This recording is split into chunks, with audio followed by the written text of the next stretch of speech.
I'm joined by a prostitute I found on the side of the road. Also known as Man Fantasy. And he's helping me record. I got the producer on that one. He's... Tomorrow Man, Fantasy Man. All right. Together. So today we're going to be talking about Kyle Pitts, rookie tight end phenomenon. Finished as tight end 7.5 PPR, I believe.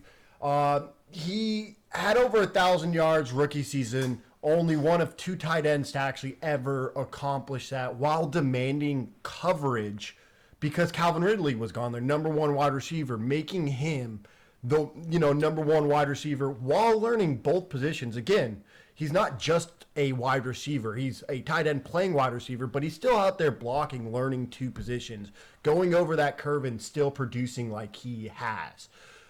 He did underproduce his ADP, but I said it since the beginning of the season. He was just drafted far too high for his rookie year. Well, I think that's in context too, because he underperformed for his draft position in redraft. For Dynasty, I think he did everything you wanted to see. Yeah, 100%. So, I mean, he's definitely, next year he's a guy I'll be drafting all over the board. I don't think his ADP will rise much from what it was last year. So let's dive into some trades for him. Would you rather have Kyle Pitts or Devontae Smith and the 2.1? Devontae Smith? Okay. I thought we were doing Pat Freiermuth. That's all. There's two. Okay. So, you're going to have to take that positional advantage and go for Kyle Pitts in this situation because he's, for the next X amount of years, this guy's going to be a top 5 tight end, given that he's healthy. And I just cannot see another world where he's not, performing just like he did, but better. There's no way he doesn't get more than one touchdown. So yeah. He'll at least get 300% of the touchdowns easily. He'll outproduce his fantasy points this year. There's no other way around it. Personally, I'm taking Kyle Pitts because Devontae Smith has, he's had flashes in the league, but he does have Hurts throwing in the ball, which, limits his upside. It kind of hurts him a little bit, huh? Yeah, Hurts. So limited upside because of the QB. Our producer is now making jokes. So, I mean, the 2.1, it's valuable, don't get me wrong, but I'm taking that positional advantage, like you said, and he's a guy I know will produce, where I don't know if Devontae Smith is a bust or not. He looks great. He's looked good in flashes, but we just don't know.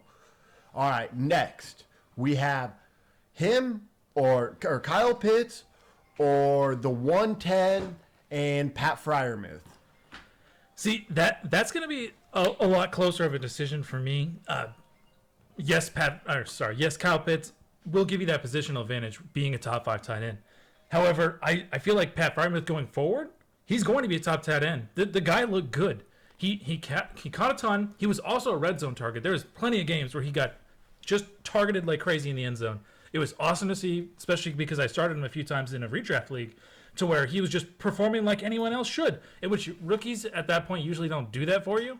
I only see him going, getting better from there. He had I cannot remember the exact total, but he had like a 60, 70 catches.